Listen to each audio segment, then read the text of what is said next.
Look, Bumble knows you're exhausted by dating. All the must not take yourself too seriously and 6'1" since that matters. And what do I even say other than hey? Well, that's why they're introducing an all-new Bumble with exciting features to make compatibility easier, starting the chat better, and dating safer. They've changed, so you don't have to. Download the new Bumble now. If you haven't already rated and reviewed the Single Tracks podcast in your podcast app, now's the time to do it. We're randomly selecting listener reviews to read on the show, and if we choose yours, you'll get a free Single Tracks hat in the mail. Hit pause right now, write a quick review, and then listen to future episodes to find out if you won yourself a hat. Happy trails. Hey everybody, welcome to the Single Tracks podcast. My name is Jeff, and today my guest is Dr. Kate Leeming. Kate is an explorer and adventurer who has biked tens of thousands of miles around the world, including 15,000 miles around the Australian continent in 2004 and 2005, and also 22,000 kilometers across Africa from Senegal to Somalia. In 2019, she became the first person to cycle 1,600 kilometers through the sands of the Namibian coast and is working toward the first ever Antarctic bicycle crossing via the South Pole for her educational outreach organization, Breaking the Cycle. Thanks for joining us, Kate. It's a pleasure, Jeff. Good to be there on the other side of the world. Yes, speaking to you from around the world. Well, I wanted to start by asking you about your first memory of going on an adventure. You've got this long list of accomplishments and adventures that you've undertaken. So how did it all get started? Yeah, well, I actually grew up in Western Australia on a farm that was fairly remote. Well, it's about 80 miles east of Perth. And, I didn't really have the confidence to travel or anything like that and didn't really have the opportunity till after I left university. I was a pretty high-level sports person and a bit of an all-rounder, and I just loved cycling as a way of keeping fit, and then I sort of imagined, wouldn't it be amazing to cycle in France or Italy? And I read a magazine article and thought that'd be great. Mm-hmm. Then I did have the opportunity to go to Europe, to the UK first, playing field hockey.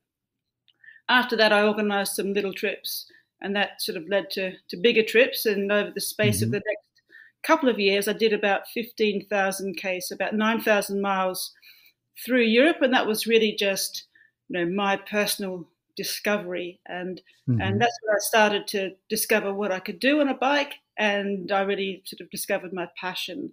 And so it started with a little trip in Ireland with a friend, and then a bigger trip in France. So I guess the reasons I really love to travel by bike is because I'm very connected with the people in the land, and I love sort of that idea of bringing a line on a map to life. And I find it gives a great sense of place and a perspective of how the world fits together. So, yeah. And of course you can eat a lot, and it's just, it's I felt very free, and yet it's a very humble sort of form of transport, and especially in Europe where it's just so accepted. Cycling through France and Spain and Italy in particular, people go out of their way to help you, or they're very kind, and that's kind of where it all started, and that's where the passion grew. But then it started to grow after that. So that was a while. Well, when you were growing up on the farm, was it like a big farm where you could like really go and sort of get lost, away from the house? Or were you at an early age, like trying to venture beyond that and saying like, well, what's outside the fence? I'm going to go on my bike and I'm going to take off for a few hours and just see what's out there. Well, it was adventurous in that our farm it's not a particularly big farm in that part of the world. It's about 2,000 acres. But our nearest neighbour was, 5 kilometres away. So, and I'm one of 5, but we're all sort of quite spread out. So that meant spending a lot of time on my own, but also making things and I probably spent more time with my next sister up or my younger brother. But it was always, we're always doing things. It's so, looking back on it, but just, so lucky. to do that. But Western Australia is probably, very isolated, from the rest of the world. So to get to anywhere, even the eastern states, as we'd call it, it was actually quite expensive. I remember going across to play field hockey, like a tournament in, say, Tasmania or whatever, and it used to cost about $800, and that was with student discount. So it's not like the US in that respect. So that sort of means that you don't tend to travel. We didn't certainly travel, and it was much more difficult than now to do so. But in terms of just exploring and doing things and just around the farm or within Western Australia, especially the southwest corner, yes, we certainly did things like that. But it was really probably once I got away from didn't need to get away from my family, but once I was actually out there, on the other side of the world, trying things out for myself, and where I knew that they couldn't worry about me. And I guess, when I first started saying, I was cycling and I was in the middle of France and my friends had gone off doing something else, so I was cycling through France on my own. They were all really worried, but I wasn't, because by then I realized this was cool. This was right. But I always, family, especially parents, always worry. So, I always try and respect that and make sure that, I mitigate the risks and once they sort of get used to it and they understand what I'm doing and why I'm doing it, that really helps. I don't actually tell them what I'm doing until I'm really about something. So yeah. Interesting. Yeah. And I imagine too, growing up on a farm, you learn to be pretty self-sufficient and, just kind of like making things work with what you have, which I'm sure comes in handy on an expedition where you are truly, somewhere remote at times or isolated, or, you just have what you brought with you in a lot of cases. And seems like you had a good sort of background in that and being able to do that and have confidence to do that. Yeah, I think it's you just have to work things out, and on doing, as a kid, that you're right, it was a great grounding. Not that I knew what I was going to be doing, but yes, it's certainly that idea of being alone or managing things or just taking the initiative when needed and being aware around. So, on the farm, obviously there are dangerous things around you everywhere. Right. Yeah. You're using, your father's tools or this or that, but it's also just being aware of how to stay safe and avoid those dangers that'd be pretty true. Yeah. Yeah. Sure. Yeah. Well, the other connection I wanted to make is with your sort of educational outreach organization and the Breaking the Cycle, this side of the adventure. So I'm curious to know, were you a good student in school, and did you enjoy learning? It seems like, you're always up for trying something new and experiencing new places. So I imagine you were a good student, but was that the case? Yes, I was definitely I did well at school. I was a conformist. I didn't really buck the system, but I used the system pretty well because I was probably, the best all-round sport in my school, my town. And then when I went to Perth, I represented my state in 4 different sports. So, oh wow!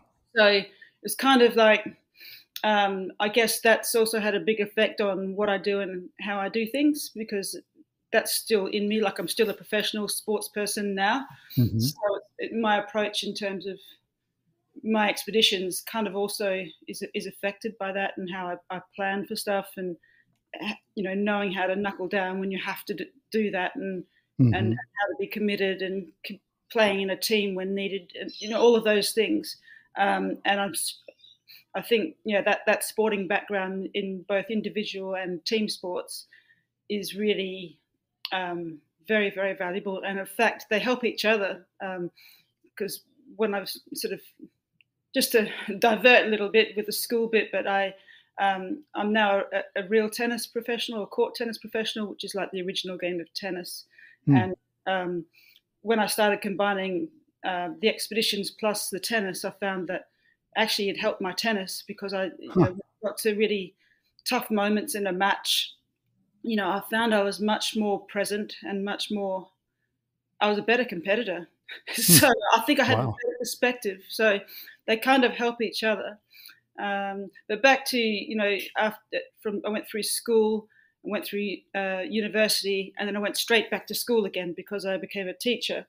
And I guess what really struck me when I went back to school, i.e. working as a teacher, as a physical and health education teacher, is that the kids would teach me more than I knew myself. I was in a school with about 57 different nationalities, and I realized I'd also led a very sheltered life, on the farm and so on and so forth.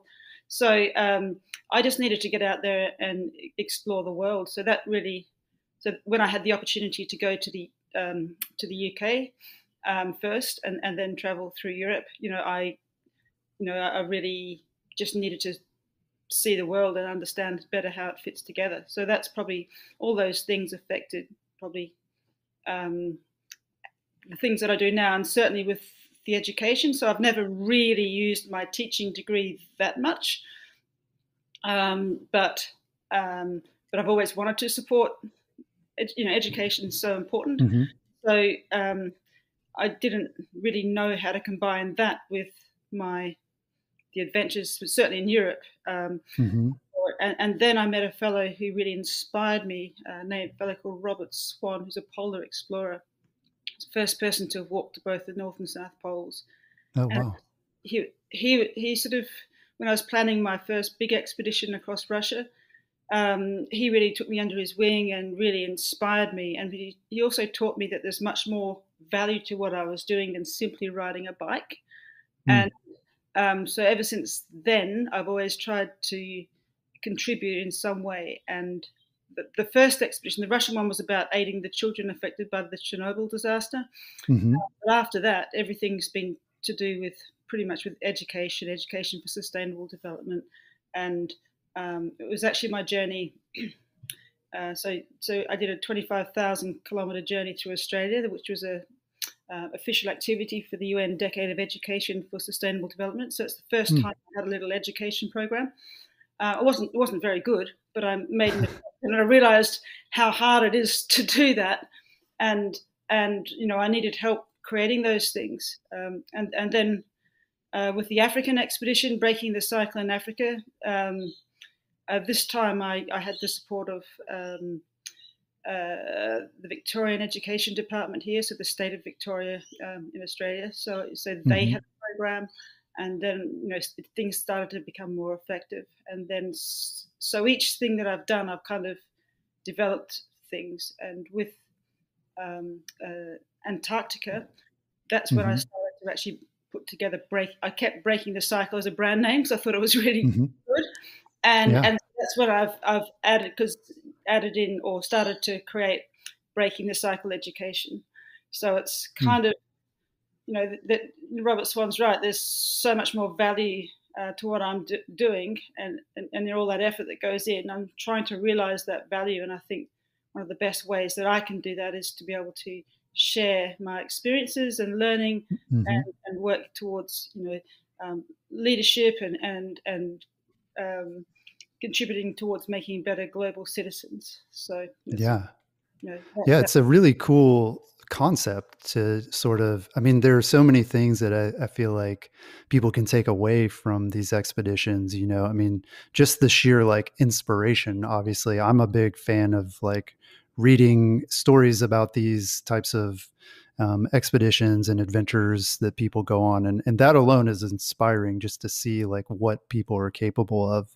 But then to tie in the educational element, I was even thinking about my own kids and how much they could learn in terms of problem solving and planning and, learning about other cultures. It's endless, the educational opportunities that it seems like are available there.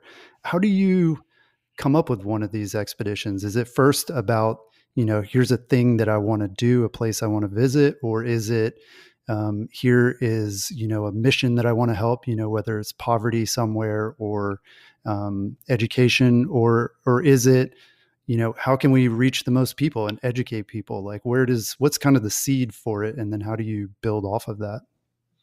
It's a very good question, because I think each expedition is quite complex. I think like with each expedition, I grow and learn, and it changes. It becomes a little part of me. It changes me a little bit. So, so even though I have certain journeys and things I want to do in my mind, I wait. I can't commit. I wait till I've finished an expedition. I often get ideas on that expedition. So that's one thing. But I couldn't have organised or done the Russian expedition without the first experience in Europe, and then Australia, and then Africa. Didn't have the confidence to travel through Africa at all. I really wanted to, but everyone said, this is a dangerous place and this and that. And I knew other people cycled there, so it must be possible. And in fact, this is probably a good way to explain how I put together that expedition. So I was looking, then I look at the story, and what story do I want to tell? And that's probably the most important thing, and it's got to be something that I really want to see and do and believe and experience. And so the way I got my African idea was that I was looking at a map of education levels across Africa in particular. And I could see basically a band of countries in most need of improved education running basically across the base of the Sahara through the Sahel region. So basically from the most westerly tip towards the most easterly tip. And I thought, that seems like a really interesting theme to start with. And then I started researching. I put a massive amount of research and realized that actually that was all about, you couldn't just look at education without looking at all of the causes and effects of extreme poverty, because they're all interrelated. So that ended up becoming the purpose of the journey, to explore the causes and effects of extreme poverty, but specifically what's being done to give a leg up rather than a handout. Because I was, what I'm doing, I don't want to just be all gloom and doom. I'm creating an inspirational story. I'm going to be meeting all sorts of people. I'm going to be finding out about different, things that are hard to learn about. But I want to be able to present that in a context. So I wanted to give hope and create a story of hope and inspiration rather than a negative story. This is bad and this is bad, because there are some difficult things, but Africa, as I very much learnt, is the most diverse continent on earth, and there's so much there, and there's so many bright, smart people that often just don't have the opportunity.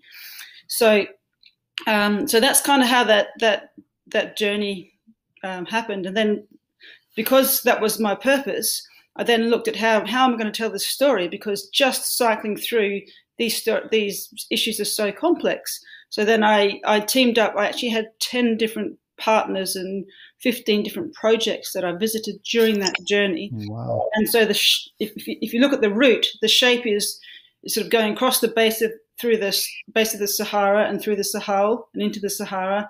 And then I drop right down towards northern Namibia, through the west side, through Gabon and Republic of Congo and Angola and down to Namibia, and then back up, because it was for some reasons it was to do with a little bit of safety. Trying to go through Eastern Chad and Darfur and things like that would have been difficult.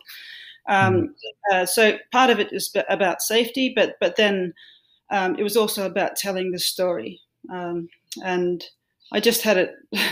And then how do you keep safe? And I just had this massive network of different organisations. I had lots of, especially Australian resource companies with interests in Africa, because they always had connections to the governments. They had their bases in difficult places and cities. I mean, that's how I got through Somalia. I didn't just turn up at the border and say, "Let me in," because that wouldn't have happened.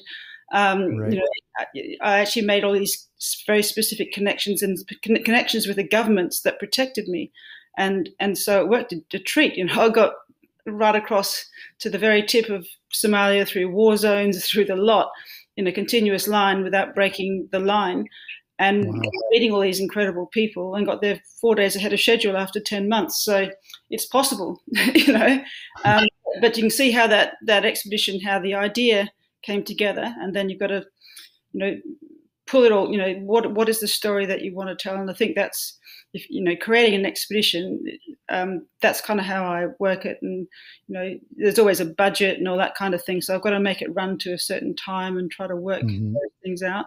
And yeah, so it's all got to come together really. And then with that, I was connecting with kids back in Australia that time, and now I'm working with on the education front there's an American organization called Beluga.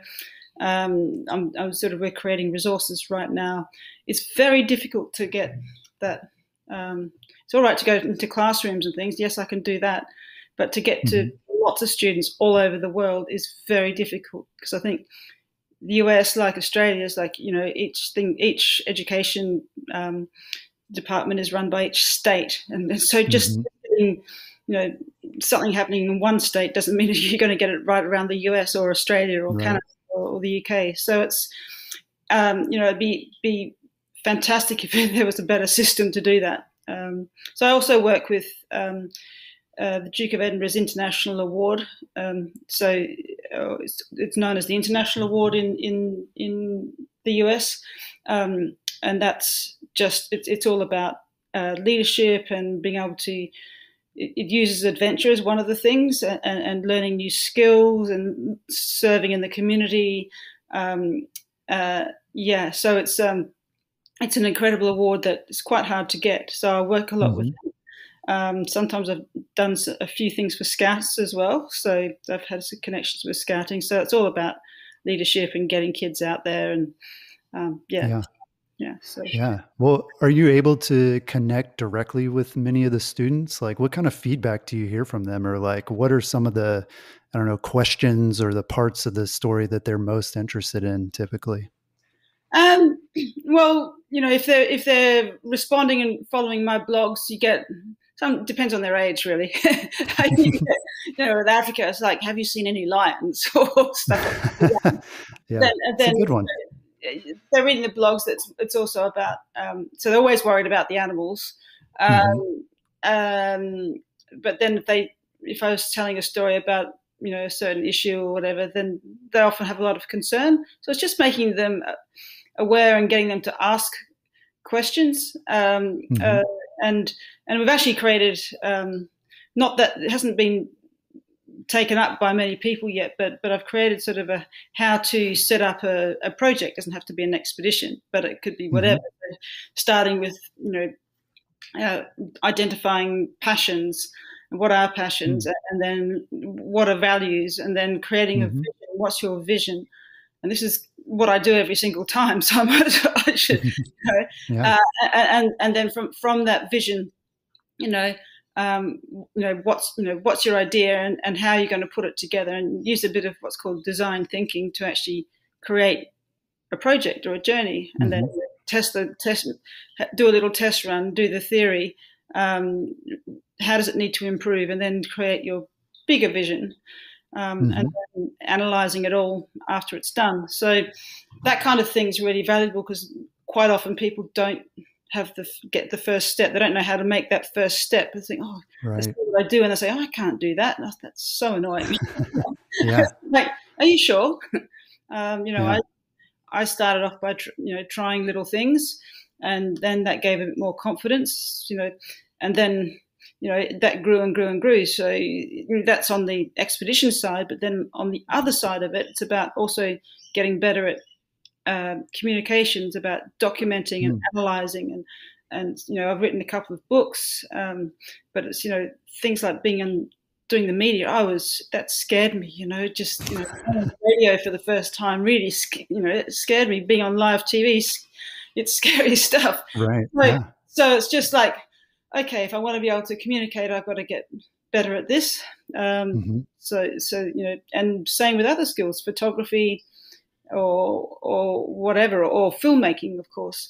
So I don't have any technical skills for holding a camera, but I'm pretty good at telling a story. So that, if combined with some other professionals when it comes to filmmaking, seems to work pretty well. So so there's a lot of other things. You know, the cycling's the easy bit. You know? Yeah, well, that's right. That's hard to believe, and that part probably scares people the most. So one of your most recent projects, one that is currently hitting the internet this summer, I believe, was in 2019. You completed a traverse of the Skeleton Coast in Namibia.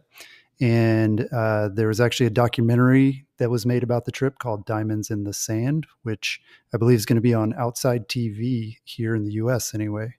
Tell us a little bit about the trip. What got you interested in that particular route?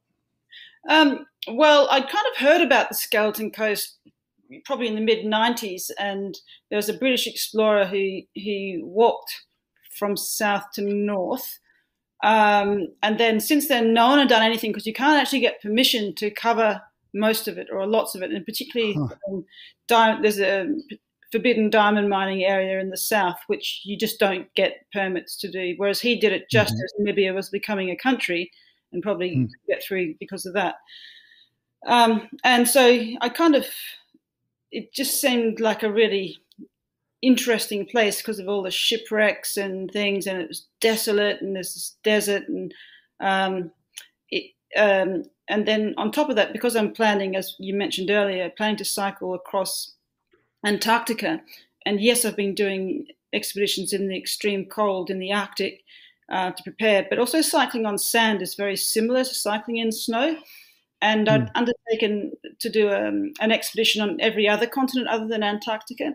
So I did another sand expedition in Australia that was very interesting. And so I kind of opened up. And so for Africa, I thought, this could work really well. And I could use the same bike that I've been developing for Antarctica. And so I looked into it further and then realized that this is why no one's done it. It's not called the Skeleton Coast for no reason, right? I mean, it sounds pretty tough. Yeah. So cycling from basically the northern border, so the mouth of the Cunene River, which is on the border with Angola, to the mouth of the Orange River, which is on the border, Namibia's border with South Africa. So it's say 1,600 k's or 1,000 miles. 800 kilometers of that is absolutely no roads. So I'm cycling on the beach and working with the tides.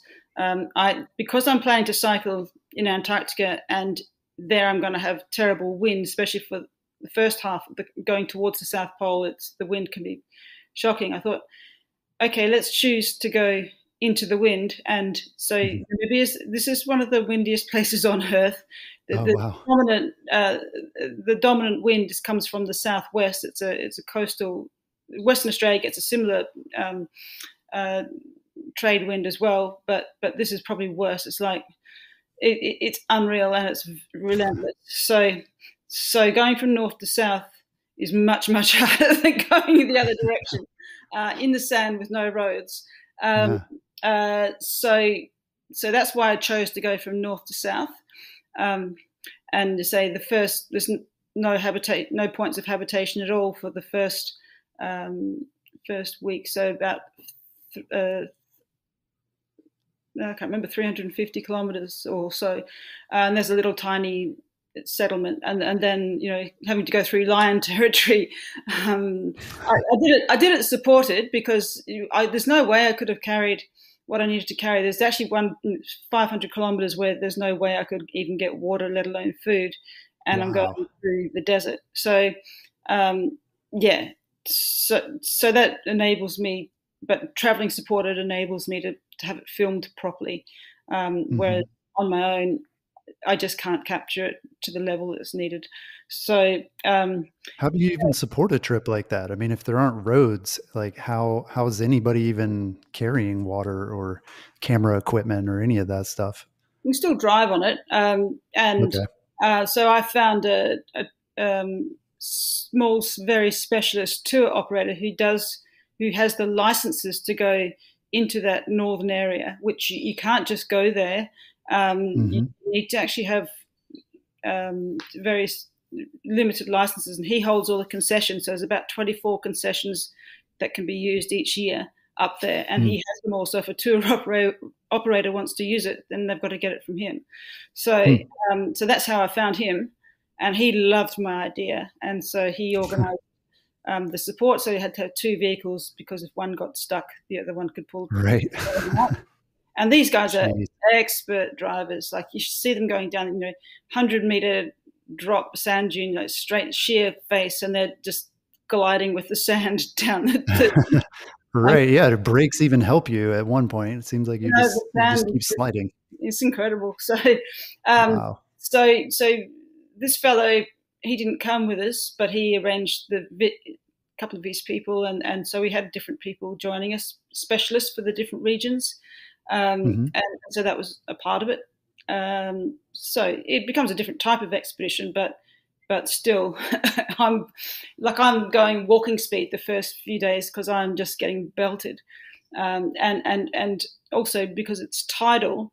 Yes, I can follow the beach, but the beach isn't particularly, like, there's about 2 hours in a day when it's relatively firm, and then after that the tide's coming in and I'm pushed up into the soft sand, so it's just sounds miserable. I mean, the sand alone sounds rough, but to have the wind too, that can really get on your nerves when you're riding a bike. Well, it's all about attitude, and it's like, it was the perfect training for Antarctica, because I was got to learn how to deal with that mentally. And normally on a bike, you have your cycle computer and you're watching that probably, and you think, I've got to do this amount of distance, and you can usually hit those because it's even if it's a bit slower or something, you can hit them. But I don't know what I'm going to hit with the next pedal stroke, let alone anything else.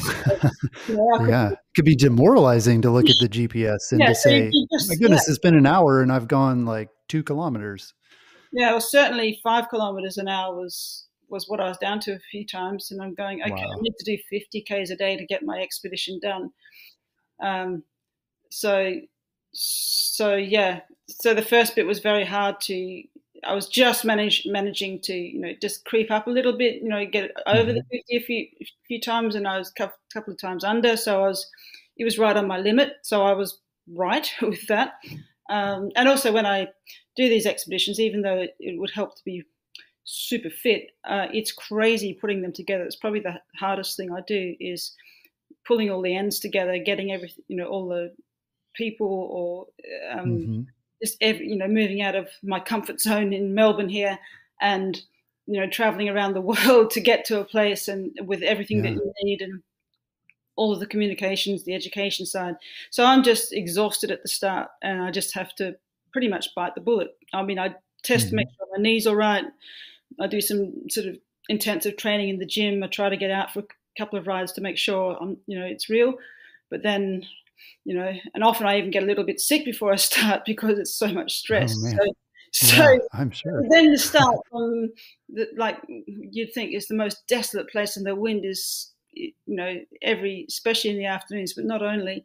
It was just amazing. So I was just trying to, with my mind, just think, okay, let's just break this down into little goals. Don't worry about distances. Just try to get the time done, and I'm going to keep moving forwards, and that's distance I don't have to do again.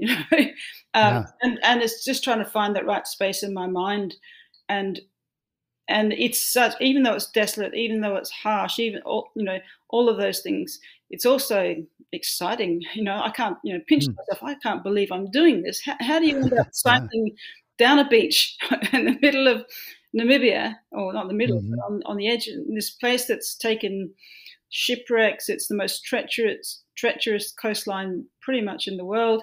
Uncharted territory. It's coming across. Ships have been rusted down to nothing. A lot of them are no longer there, or frigate like the Dunedin Star, and all there's a tiny little bit of metal left, and that's it. Oh, wow. And those stories, like ships used to land, but it didn't guarantee that they survived because they didn't know where they were. Right. There was like nothing around hundreds of kilometers, and they didn't have any water or whatever. So actually just landing on the beach, saved them temporarily, but not always. Not all of them made it. So most of them, they did in some way if they got an SOS signal out. But so mentally, if you focus on all of those things and thinking this is quite amazing, I'm doing something that no one's done before, and I just love that kind of challenge. It's such a privilege. So if you focus on those kind of things, it also helps to get through mentally. Yeah, right. Well, you mentioned that you rode a special bike as a unique all-wheel drive fat bike, I believe, for the Namibia expedition. And it sounds like it's also one you're planning to use for the Antarctica expedition. So tell us a little bit about the bike. Is this something that you're building yourself? Is this like a custom bike, or is this something that people could go and pick up if they're doing their own expedition? The way it all started was I was trying to design or understand what is the best bike that I could use to cycle across Antarctica. And what is the design? I actually went to the US in terms of I picked out one in particular, sort of innovative frame builder in Maine, actually, Davis Carver, and he was just so into this idea. So we traded, who knows, 100 emails more, and looking at different designs, what would cut it for such a difficult place. And then we came across this design, a fellow called Steve Christini in Philadelphia, who'd made an all-wheel drive mountain bike.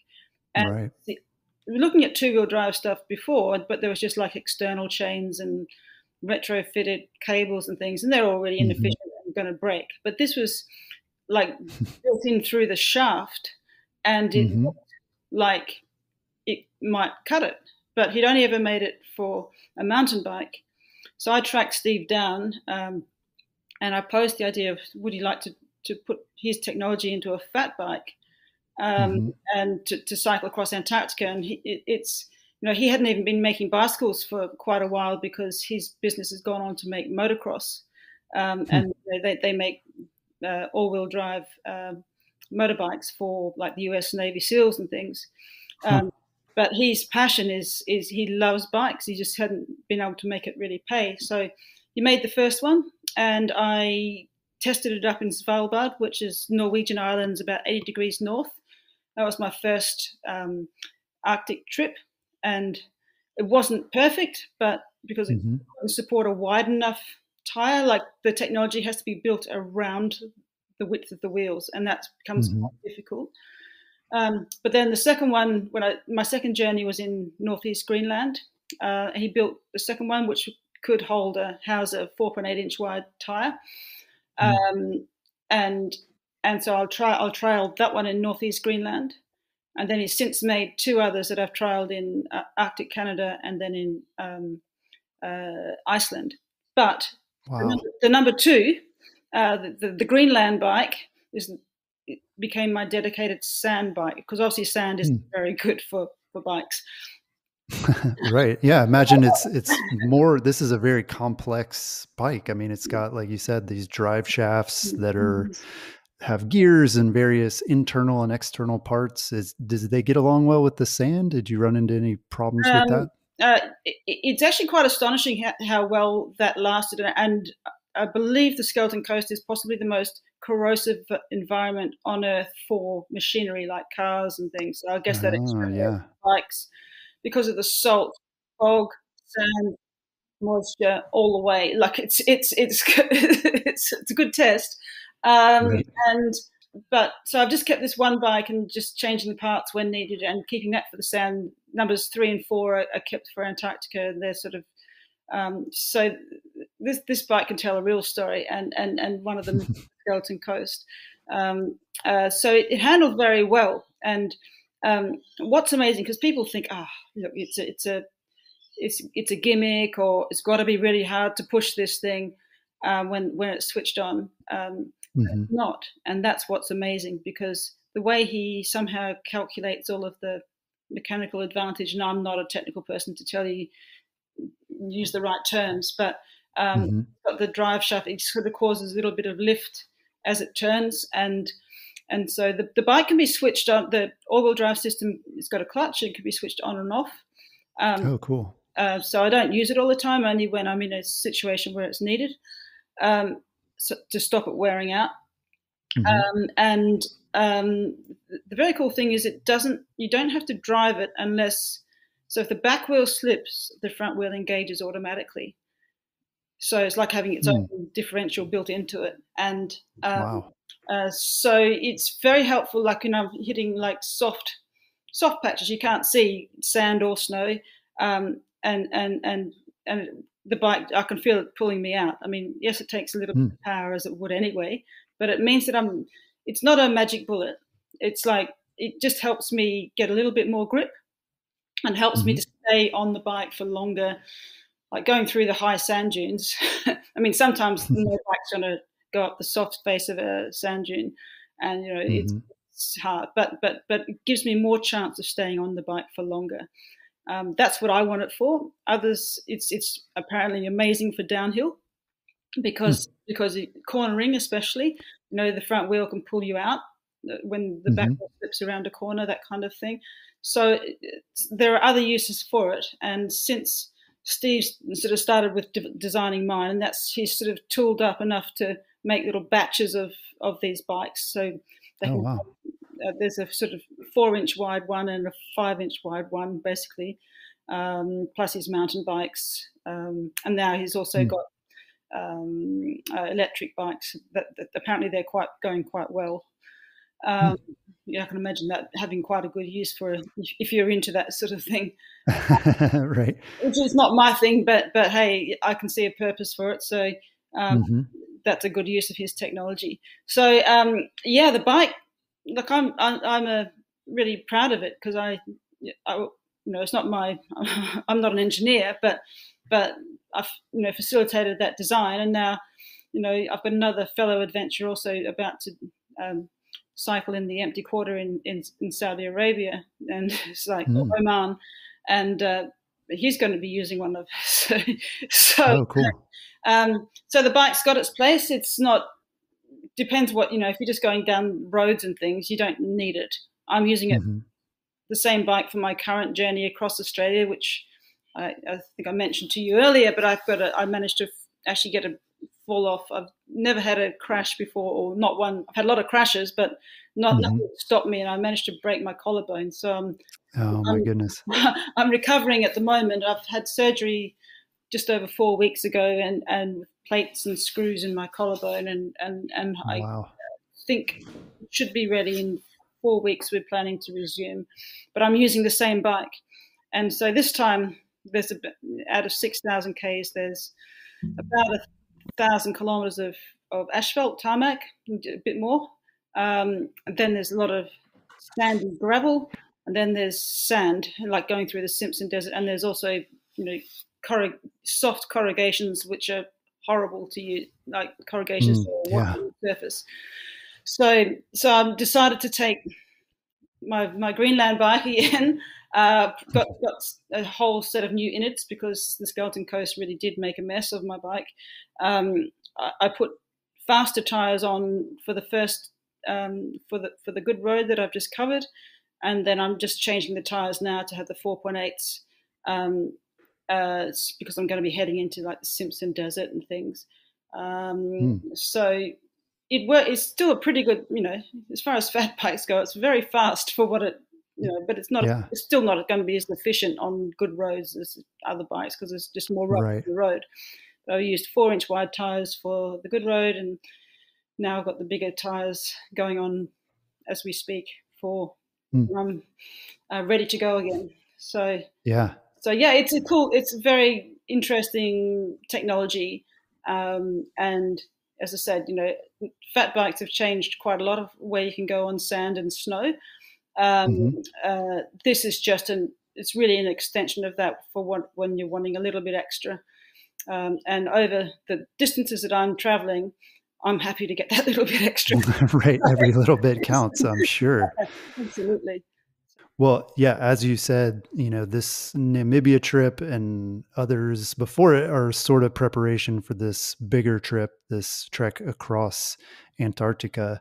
So I'm curious, what did you learn on this Namibia trip? Like what surprises did you come across along the way, or what did you figure out that you want to do differently, maybe, or what you're going to expect to see in Antarctica?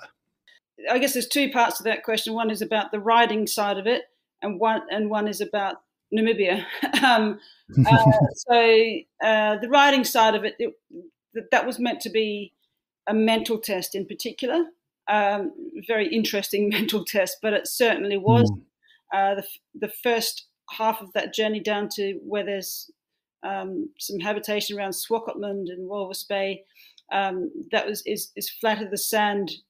The high dunes, or they aren't as high and they're further back. So that was more just vast, open, enormous beaches and just little sort of dry rivers that sort of flow underground and flow to the sea. Wildlife, yes. I mean, you get wildlife because there's they tend to stay along the rivers where there's potentially food for them. Whereas then in the south, after it's like the massive sand dunes that people have seen dropping down to the sea. It's so unbelievably spectacular. So the Namib Desert's the world's oldest desert, and basically vies with the Atacama as being the driest, and it pretty much doesn't rain. Apart from most of the moisture comes as fog from the sea because of this cold ocean current. It brings a fog, and that's a lot of the plants and animals are adapted to get moisture from the fog. Interesting. Yeah, and even like they have desert adapted lions and desert adapted elephants and things, and they're not a different species, but the lions, for example, have learnt to hunt on the beach, so they to catch seals. So you get lions going into water. Now that doesn't happen. Oh wow! I didn't see that, but it's hard to imagine. Wow. Yeah. Cats in water usually don't mix, do they? But anyway, so there's quite a zone there where luckily I was able to bring in the help of the world's foremost expert on these desert lions and learn from him. But he also was tracking them, so he knows where they are, and he knew where I had to pass. So he was protecting us and giving us advice as well. So there was one right near the roadside, a lioness with cubs, which is like, oh God. So you have to watch the film to see how that one went. I'm still here, which is a good thing. So yes. I just learned so much. But down there's beautiful gemsbok or oryx, as you might know of them, beautiful just in the desert. It's you wonder how they survive. But brown hyenas, like they're quite rare, and in the north we saw some, and then I also saw one in the distance in the south. Wow. And then so going through that desert, I just love the deserts anyway. But just learning cycling wise, getting into the right zone in my mind, and also the skill set to cycle the high dunes to get through. I still do 50 odd Ks a day through that stuff. So that's, and I fell quite a few times, but that's okay. That's calculated falls. Right. A good bit softer, I guess, too. You didn't break your collarbone there. No. You waited till you got back to Australia. Yeah. Not onto a hard clay pan, which is like concrete. It's like, this is different. So no people either, so that was just amazing. Also, but navigation's quite tricky, and pretty easy to get lost. Losing the vehicles, the wind erases tracks very quickly. So there's that. There's the shipwrecks, like incredible. And then in the south, the diamonds bit. So there's basically diamonds come down the Orange River, come from the Kimberley region originally, and over millions of years they come down this Orange River, and then they wash out to sea and then back onto the coast. So the diamonds that were found a bit over 100 years ago or so, a little bit more than that. Of course, there's the richest diamond fields in the world. So sort of an area about 300 kilometres long along the coast, and a big buffer zone all the way back in is called Spurgebiet, which is the forbidden diamond mining area. And so to get permission to go through that is unheard of. And my people there weren't having any luck. And I just started looking on the internet, and eventually I found a mining document with the chief operating officer's email address. And so I contacted him, and he loved the idea of what I was doing. So it was like to get as far as Luderitz on the northern edge of that is a cool thing, but to do the whole coastline, including that 300 kilometers, is really special. And basically he reversed the decision to allow us with a strict restricted access permit to go through. So yes, it couldn't go exactly on the coast because a lot of it's rocky anyway, but also for about 100 kilometers from the river up, there's just like mining operations.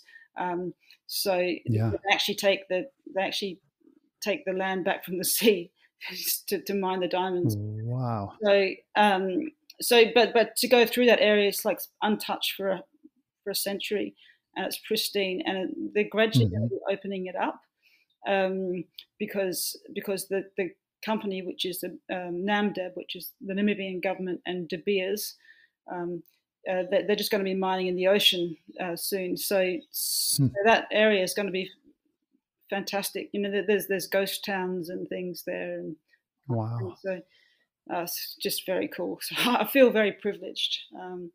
And as far as learning mentally about from that journey for Antarctica, it's really just all of that attitude that we've explained about the cycling and the wind. It's also the strength that's required, the core strength, getting through the sand, which is say the techniques are the same as snow. Learning to read the sand, which are the soft bits, you know, path in front, trying to avoid the softest bits if possible, gaining momentum, keeping the gears very low or light so that when I do hit something soft, I can actually power out of it. And that's the only way I can keep going all day anyway.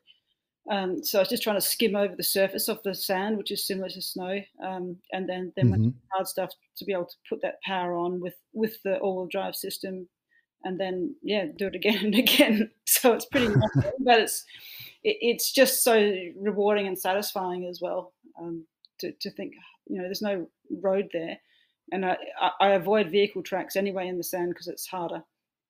You know, it's an amazing thing. And to cycle across Antarctica is a different thing. The main issue for me is the cold, actually, because I come from a warmer climate, and you know, it's very hard for me to get experience in the cold without costing an awful lot of money. And I've done, say, 4 polar training expeditions. I'll once I have the funding, which is the main issue stopping me, then, you know, I'll fine tune those techniques a little bit more. It's getting protective clothing and systems right. That's just needs a bit more fine tuning. I've got the general plan and the general idea of which things are better to wear and use. And I've got ideas for little innovations. Maybe it comes from that farming background. But, right. You know, just for example, you know, in the extreme cold, you know, at the start of any session, I'd be very, very cold, and you've got sort of big down jackets on and things. Within about 2 minutes, it's such hard work that you become really warm. The idea of controlling the body moisture, perspiration. So what do I do? Like if I stop, what do I do with that coat? And because I've got the other stuff things underneath. You know, so I'm thinking like a little seat pack but I don't want to be trying to do buckles and straps when it's that cold, because by the time I get them on and off, I'm cold again. So I'm thinking like, you know, why not have a Velcro sort of big mouth to open it up, stuff it in, back up again. So it's just like on, stuff it in, done. No, you know, just little things like that. I haven't had that made yet, but I reckon that's the go. That's my solution for that. Right.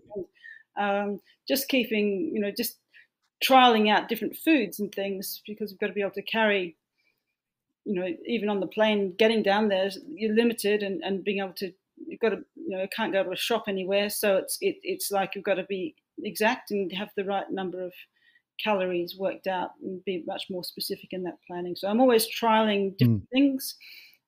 Give you an example, something I trialed for the first time in Namibia was MCT coconut oil, some special stuff, and I reckon having that in the morning was really good. It helped the energy go, kept it going for longer. So just things like that. I'm trialing out, sort of using myself as a bit of a guinea pig at times. Right. So the sand stuff, I'll be on the sand again in this expedition, and keeping these expeditions going are great things to do. They're not just training expeditions; they're actually meant to be really interesting expeditions in their own right, and that also includes altitude training as well, or expeditions such as in the Indian Himalaya that I've done.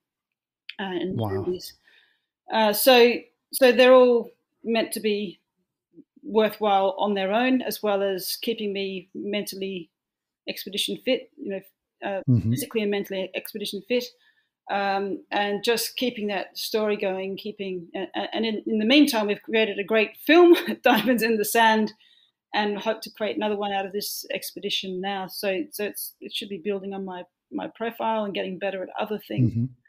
And then all the while, I'm looking for the major sponsors. It's not a cheap thing, but if it's a company that can afford that money, it's also when you start looking at the marketing side of it, it's actually, if you work it out compared to, say, creating an advert for telly, it's a no-brainer. You'd think you'd be supporting me because the cost so much of a better investment of what they can create out of it. But it's still very difficult, especially when it's me trying to ask for it. When I get more people around me, sometimes that's better. But then it essentially still comes down to me driving it and selling it. So, it's all possible, and I'm not aiming for this year because COVID. We still don't know in Australia. We still can't even leave the country. So it's too many, risks to get that kind of commitment. The chances of us leaving Australia by the end of this year are still slim. So I'm aiming for the following season. So that'll be November 2022. Okay. I've got to do this soon. I'm getting older, It's like, but even with that, as I get older, who cares if I'm cycling a kilometre or 2 per hour slower? It doesn't actually matter. My skills are more about understanding what I can do, and that's what and then going with that, and that's how anyone should do it anyway. I'm not trying to break speed records. Doesn't matter. And how to get there. Collarbones. Forget about this accident, but generally how to get there safely, and deliver on everything. Obviously cycling, but also all the other parts to the story as well.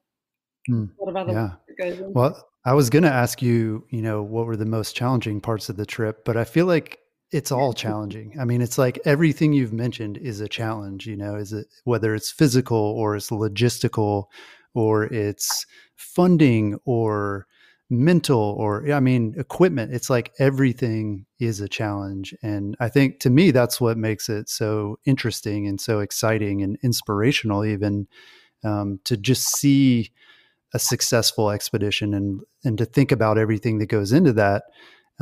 It's just incredibly inspiring.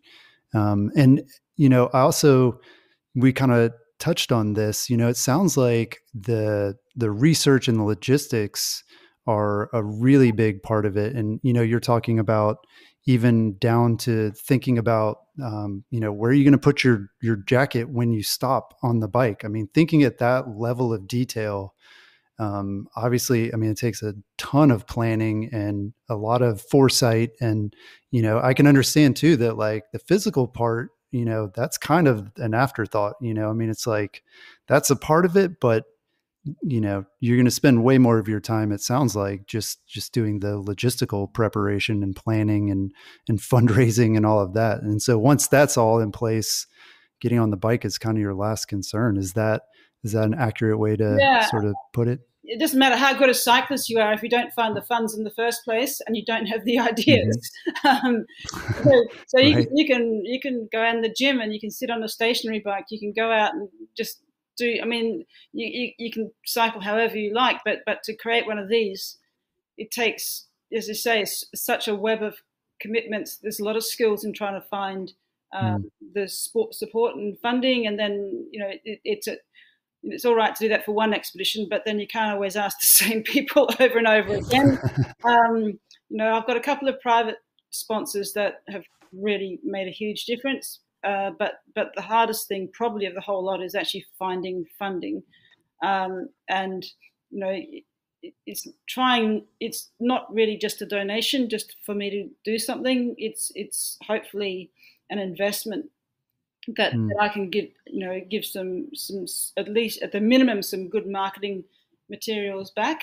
So the idea of creating diamonds in the sand, where we're creating a story, we're creating this amazing story actually that I'm so proud of.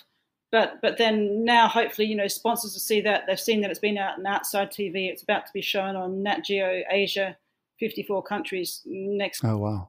I know Sky New Zealand's bought it, still sort of trying to sell it in Australia and the UK and stuff. But it's like that's the first time I've got it to that level, and hopefully that helps my marketability to make the other bits a little bit easier.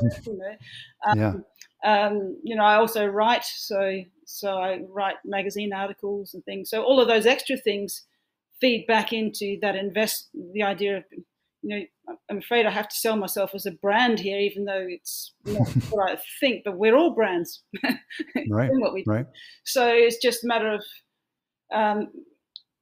trying to realize the value of the journey for sponsors, but also especially education-wise. And when you see, I guess one of the things that makes me feel most satisfied is when people get it. They actually read a magazine article, or they hear me speak, or they see a film and they go off and they create their own challenge journey, and it changes who they are, and that's the most, or probably almost the most rewarding thing, and it really inspires me to do it better, to get to more people. So that's happened quite a bit, especially like talking in schools, and the students can really have some great ideas, and when they just go off and do their own things, that's really amazing to me. It doesn't have to be kids, it can be adults too. Right. So right. That's fine. Well, another one of your accolades that we haven't mentioned is that you're a fellow at the world-renowned Explorers Club in New York, which first admitted women, I believe, in the 1980s. So I wanted to ask you, what are the challenges that women continue to face in the world of adventuring and exploring today? Well, I think that the field has changed quite a lot in, say, the last 10 years compared to when I was first trying to find sponsors and get things up and running, say pre-Africa especially. I was lesser known too, but just to get seen and to get the PR compared to a guy, I think was way harder.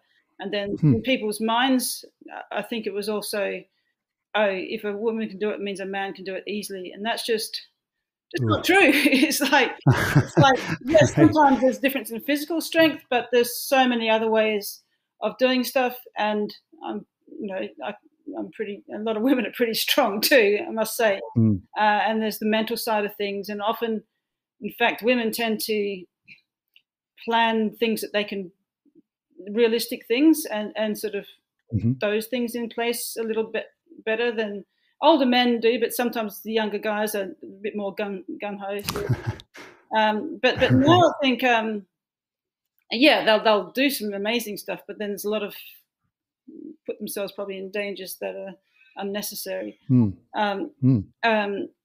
But I think now there's actually, especially with not just the Me Too movement, but before that, and I think there's a really fantastic opportunities for female adventurers, and even when it comes to having those who are able to, lead on with series and things. There's quite a market for it. So it's kind of turned around a lot, and to be recognised from my university as well with an honorary doctorate. It's like that was in particular because of they saw me do a presentation, like I did an Australian tour, presenting and showing especially about Africa and that work, and the ability to communicate that work and the community work and education work that I've done. So it was kind of full on honor, and those kind of things help too, just to be recognized. And I don't crave that, but to be recognized actually helps and opens the playing field up a little bit more, if that makes sense. But so I don't do things because I'm a woman or a man. I just do things because I want to do things. And, I guess growing up, it was certainly, in the 70s, 80s, I was very young in the 70s, but there's certainly a certain culture, especially here in Australia. And so it takes a while to step out, like to have the confidence to step out of that and not do what's expected. And yes, I could wrong with being a teacher or that career that I might have had. But I don't think I would have been satisfied because it wasn't me on its own. I felt I just wasn't. I said the kids would teach me more than I knew myself. I didn't feel like I was very complete there, and so I wasn't. I was just going through the motions rather than really appreciating that job. So I think that idea of being able to step out away from my family first, so that they, and then it's taken me a long time, decades to get to this point. So I'm going to explore that now to do whatever I can, and to use all of those experiences to be as to have as great an impact as possible. And I'm always planning and thinking of the bigger things now, and thinking, okay, how do I make that count, and what is the message that I'm trying to say? So it's I'm doing that through adventure and expeditions and things, and but then I have to push myself as the presenter or whatever. So it's all part of it. And so yeah, and you're obviously you're representing and showing other girls and women that this is something that they can do too, right? I mean, it's obviously when you were younger, you didn't have those same role models or other explorers or adventurers who were female to look up to, and so it seems like hopefully this is something that can kind of snowball, and obviously you are a very big part of that. Yeah, well, I try to do what I can, and it's sort of, I think just lead by example is probably a way of looking at it, and I'm happy to inspire men too. It's not, and in fact, often, just about always, I have, if I've got a support crew, I've done, more than half of my journeys I've done without support.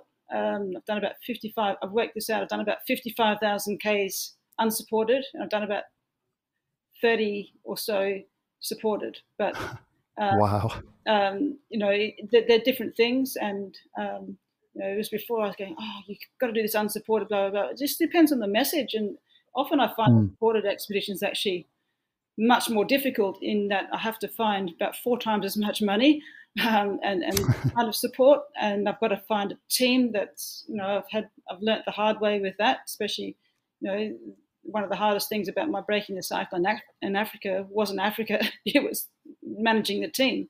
When I'm out there in the mud or in the sand or whatever, and they're cooped up in a vehicle and getting disgruntled, and I can't control it, and yet it's my vision, it becomes very difficult.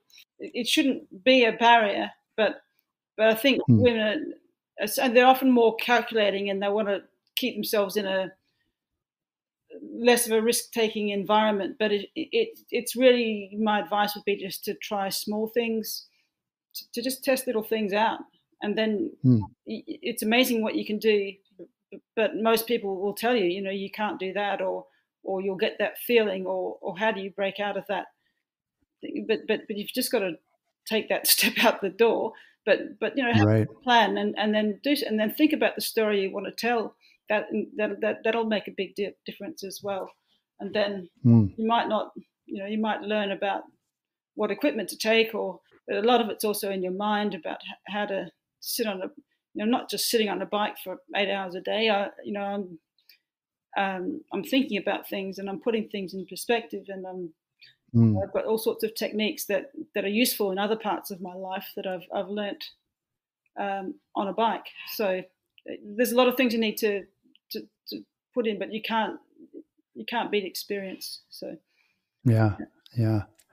Well, obviously not everyone is going to be able to ride their bike around the world or, explore some of these environments that you're able to get to. So are there other ways that people can be sort of curious explorers in their day-to-day lives? Do you have some sort of concrete advice for people who maybe want to get started, or people who just want a little taste of adventure, of that life, to kind of, I don't know, switch things up a little bit? I think everyone should try to include it in some way. The warning is that it can be addictive. But definitely, you imagine, you have a long weekend. Why not plan something? Just think about the bike, and it takes a bit of courage to start with, but you can't not try it. Right. And you'll be surprised at what you can actually do. And then once you've tried a little thing, then you think, okay, well, maybe I'll try this little journey. And I like the idea of putting it into a journey, because it just means a bit more, like to get from A to B, or whatever your challenge is. It doesn't have to even be a physical journey. It could be whatever that journey, put it into sort of that perspective. And that's what I also talk to kids. It's about first creating the vision. I spent ages creating the vision before I do anything else, because if you're not 100% certain what you're doing and why you're doing it, and that kind of thing, when the times are tough, that's when you're less likely to pull through. You've got to be able to, if you really have that clear in your mind. So I spend a lot of time putting that vision in place and imagining what it can be like, and doing research. And then all of my journeys have had to be adapted a little bit, because that's the nature of adventure. But I try and keep, for me, I always try and keep that journey in a continuous line. Try not to break the line of my journey. I can go off the journey and see something, but then I come back to the point. So so especially when it's supported, and then I've got to go and see a project or whatever, there's no drama in driving away somewhere to go and meet certain people, but then I come back to that, behind that point, so that I keep that. Yeah. And that's sort of like the narrative. It's this real journey. It's like I've done every kilometer or whatever. So for anyone, I would take some time, have a go. Don't have to tell everyone about it. You don't even have to do that. You don't have to post it on social media? Is that what you're saying? Not to start with, not unless you want to. I mean, you can do. Yeah. But don't feel that pressure that, you need to be compared with other people. It's your journey. And for me, I'm ultra competitive, so I don't. Sometimes I'll try things out quietly first and just make sure they're going to work before I start posting things. That's a very different world to when I started, and it's a very necessary world that I'm probably not the master of and should be better at. But you've got to be able to post things, and sure, you can publish things, but you can still choose what you publish. So you can still go out there and have a little adventure.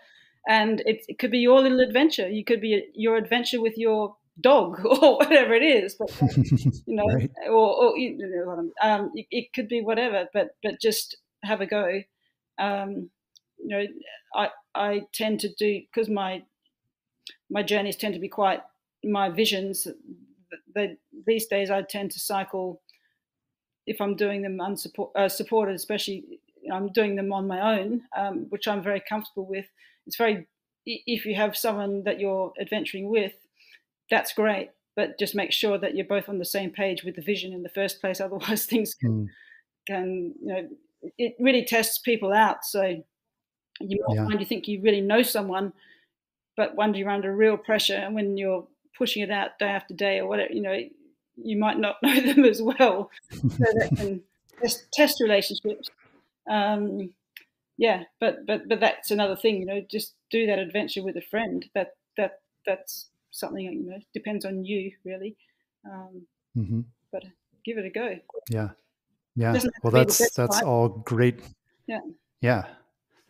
Well, that's all great advice and definitely inspiring to think about the things that are possible, at the sort of human limits and the scale of what you're doing. But then for all of us to think about sort of what we're capable of or what excites us, and then just going for it. I mean, it sounds like you never know what you can do until you try to do it.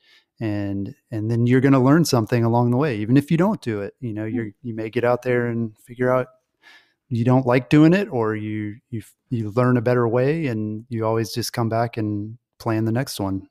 Absolutely, it's a part of life. So it doesn't have to be said. It doesn't have to be on a bike. It doesn't have to be walking. It could be whatever your. Everyone's different, and that's great. That's how it should be. Give it a go, but you've got to step out there at some point. Don't just sit at home planning it on behind a screen all the time. You've actually got to and that's how we learn. I mean, that's innate of human beings. That's what makes us different from other animals, is our curiosity. That's where it all starts from. Everything that we've ever achieved as human beings has come from exploration. It's come from being able to explore, to be able to find things out, work things out from science, from experience. That's how we learn. So we're meant to do it. Yeah, that's awesome. Well, Kate, thank you so much for taking the time to chat with us and inspire us with your journeys.